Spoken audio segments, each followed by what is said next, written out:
Here we go, ladies and gentlemen. I am Zhong, the owner of the Zhong Cage Fighting Series. Number 6 is going down 3 weeks from now, November 12th, in the heart of San Francisco, Keys R Pavilion.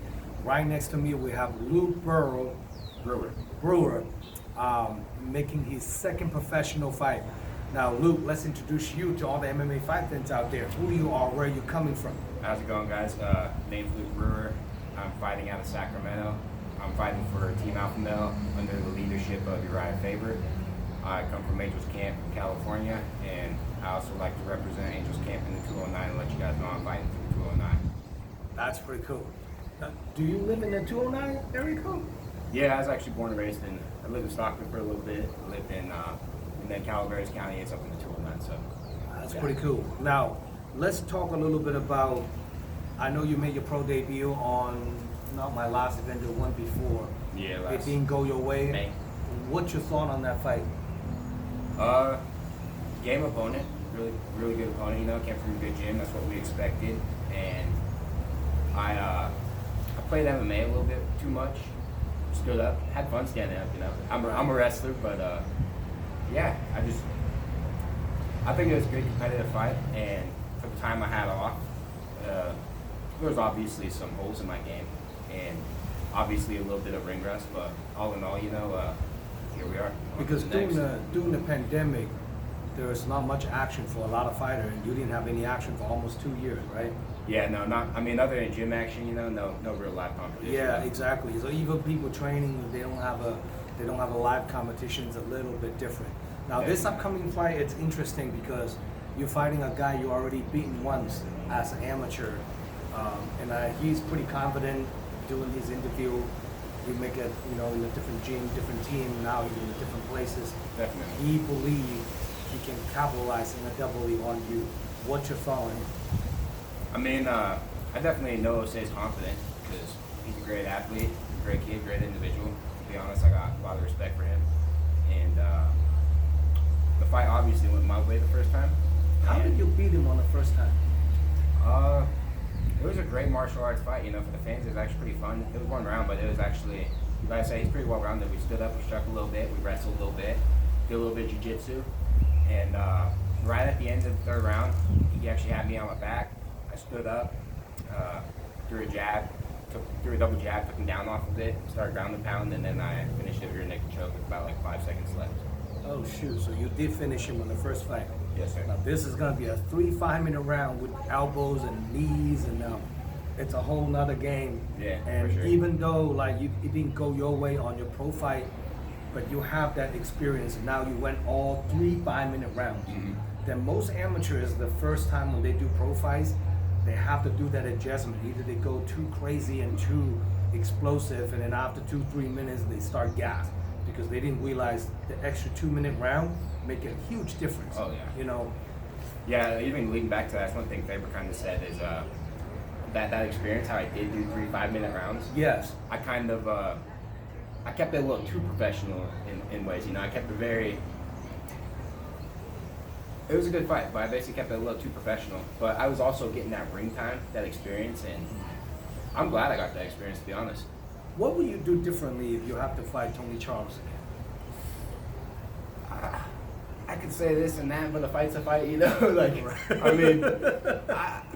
I don't know, Would you do like a more pressure and then more like empty your gas tank a little bit more? Because you will really pace yourself out on that fight. Yeah, for sure. And then I'm noticing sometimes you pace yourself, you didn't leave everything there. And then when the bell rings, like, fuck, I could have gone. Could have unloaded a little more. Yeah.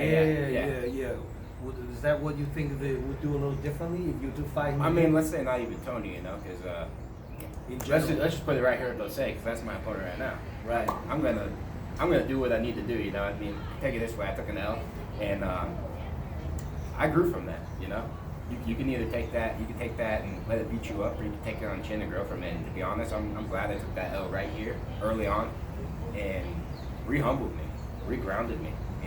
I'm glad I got that 5-minute experience against a game opponent, and now I'm ready to move on. And now what gotta say. What would you do differently now the second time you fight Jose? Now it's pro. It's a longer round with elbows and knees. What would you do differently than the first time you fought him as an amateur? It's a lot more violence.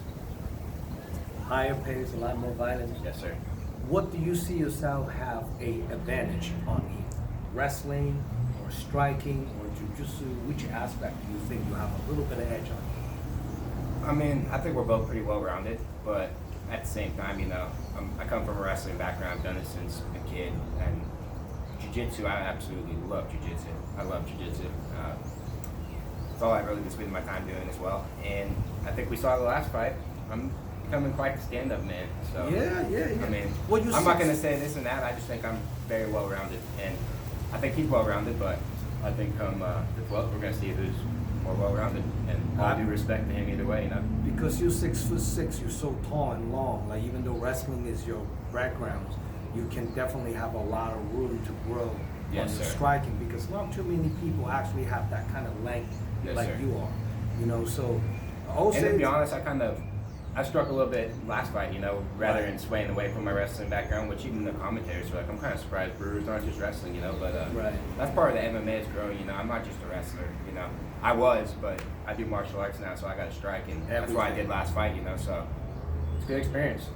Now, besides Osei, in the future down the line, do you have any 185er that capture your eye that you like to fight in the future, or you think you might possibly running into it?